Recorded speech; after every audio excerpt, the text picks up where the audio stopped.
Welcome back to another episode of 40 Facts About the 40k Universe. I am your host, Gersh1, and you are watching One Mind Syndicate. Today we continue talking about the Thunder Warriors as we get into the possibility of their existence in today's time. If you're new to the channel, subscribe. We post Warhammer 40k content every single day. But with that said, let's get into 40 facts on the surviving Thunder Warriors. Long before humanity knew of the existence of the Emperor, and even longer than the creation of the Imperium of Man, humanity was devastated by an amalgam of empire-destroying catastrophes that crippled the once hopeful human race. This period was known as the Age of Strife. It only came to an end when the Emperor made the decision to save humanity and commence the first steps of unifying mankind. But in order to succeed in such a monumental task, the Emperor had to first create an army capable of destroying and conquering the techno-barbarian warlords of old Earth. And so the Emperor raised his army, filled with genetically engineered superhuman warriors that he called Thunder Warriors. Forged to be living weapons, the Thunder Warriors were known to be physically stronger, more savage and potent in combat than the later Astartes.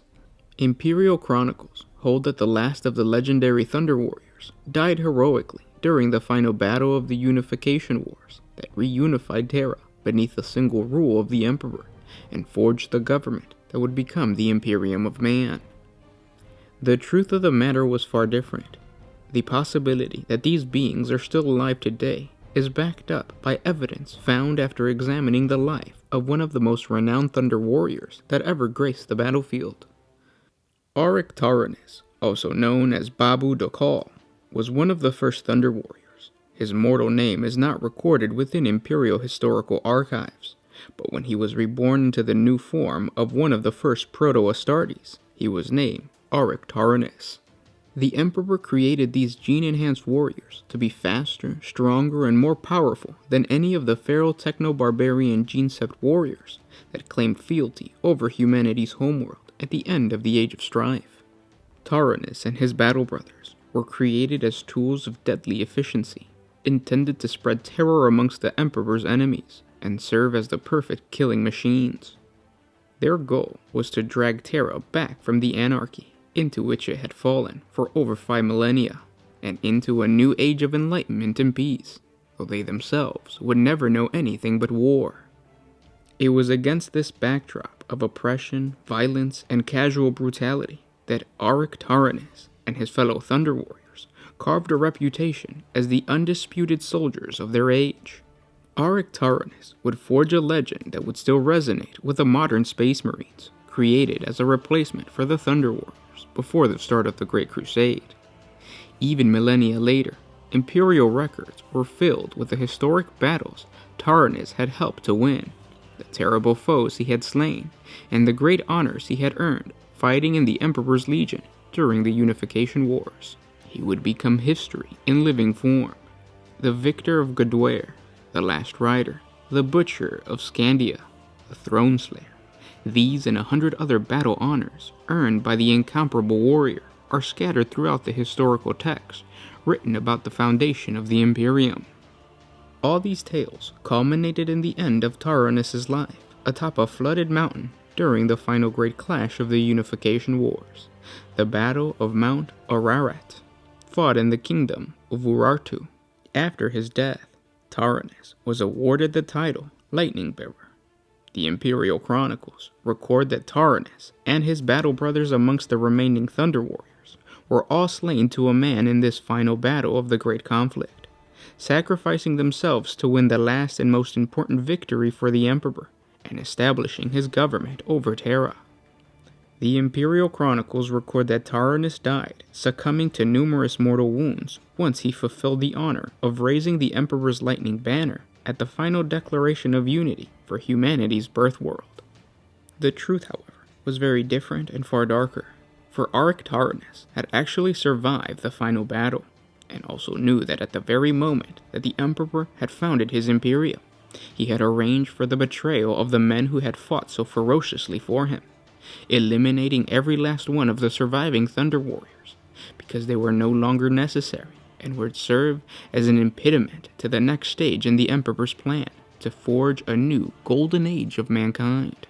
Amazingly, Tyrannus bore no ill will towards his creator for this monstrous and secretive betrayal, for he understood better than anyone that the Thunder Warriors had always been merely a means to an end. He and his kind had been cast aside by the Emperor in favor of the more advanced Space Marine gene templates. Erik Turin was one of only a small number of Thunder Warriors who managed to escape the final call of his kind. Tyrannus managed to hide himself amongst the teeming masses of mankind on Terra for over a century after the end of the Unification Wars, shunning his former name and assuming a new identity. He became the despicable criminal warlord Babu Dakal, clan master of the Dakal gang, the master of most of the Petitioner City's criminal enterprises, including prostitution, gambling, and illegal sales of food, drugs, and weapons. Nothing moved within the city without Babu's approval. During the centuries spent on the run from imperial authorities, Tyrannus discovered the inherent flaw that lay within every Thunder Warrior's genetic makeup, for their lifespans had been engineered to be extremely limited, unlike the true Astartes who came after them and would live for hundreds of Terran years.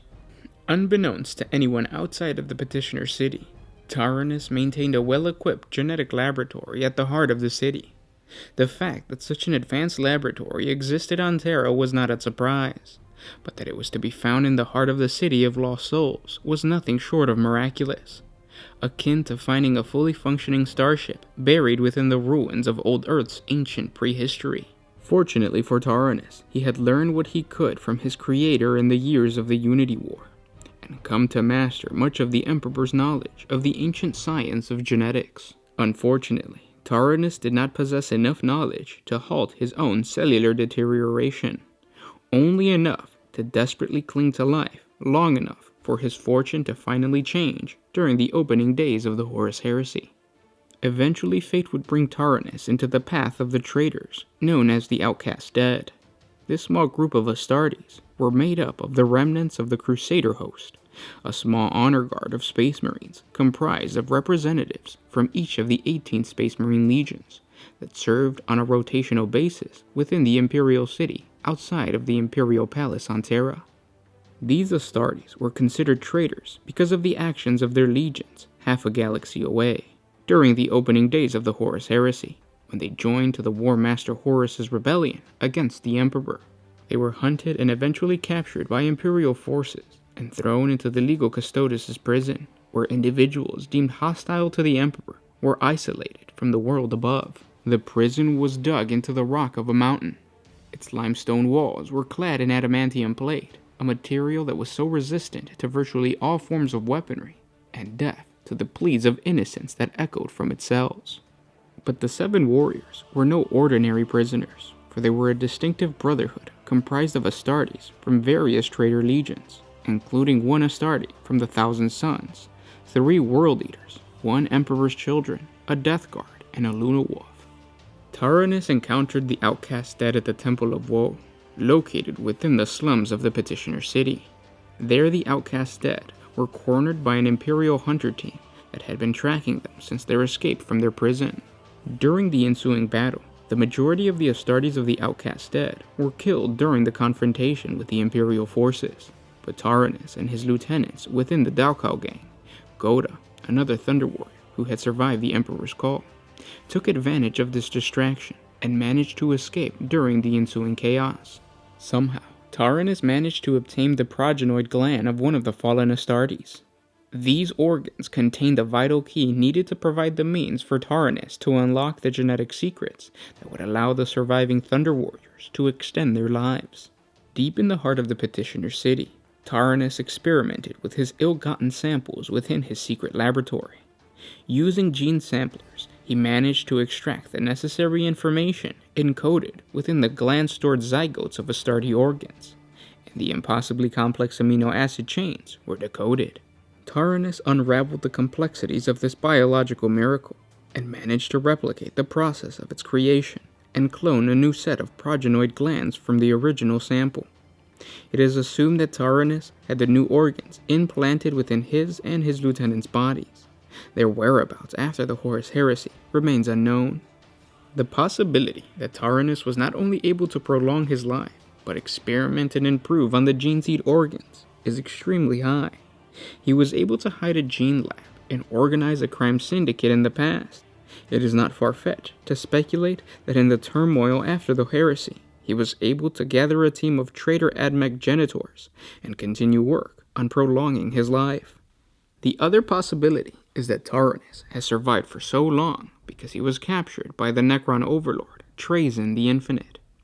Trazyn is a preserver of history, artifacts, and events, and often steals what he wants from other alien races, so that the treasures may be preserved in his galleries. It is rumored that he has in his possession a giant man clad in Baroque power armor, quite possibly Tyrannus himself. And those were 40 facts on the surviving Thunder Warriors. I hope you guys enjoyed this video. I love the Thunder Warriors. I love anything that has to do with the Unification Wars. So like the Techno-Barbarian tribes. That sounds really badass. Really, like anytime whenever we hear something from the past coming back, it's exciting because like what Warhammer or what 40k usually tends to do is like buff up the people from the past. Like when you think of the old ones, you think of like superhuman or super like advanced technology. The Necrons are super advanced too. They're just like, you know, kind of groggy because they just woke up or whatever. Or like the Men of Iron coming back, the Thunder Warriors coming back. All that kind of stuff is like really I don't know, it just sounds badass and it's really fun to talk about. So creating this video was a lot of fun. I'm going to do a 40 facts on the whereabouts of the Thunder Warriors. So I'm going to dive deeper into like the different theories as to where these Thunder Warriors are left, like what happened to them. So stay tuned for that. If you guys have any other suggestions for other topics of Warhammer 40k, just comment down below. We'll try to create a video for you. And again, thank you guys so much for participating. Throw down in the comment section below your theory as to what happened to the Thunder Warriors. I'm going to read all the comments, and your theory might be on the next video. But yeah, guys, if you guys have any other suggestions for topics of Warhammer 40k, just comment down below. And don't forget that, you know, if you like these types of videos, if you like our content, by sharing it with your friends on Facebook, by liking, by you know, doing all that stuff that we normally ask you to do, you're telling YouTube that you want to see more content from us, and it really helps out the channel. So please do that. And thanks for everything, and I'll talk to you tomorrow. This was Gersh1 with One Mind Syndicate, signing out.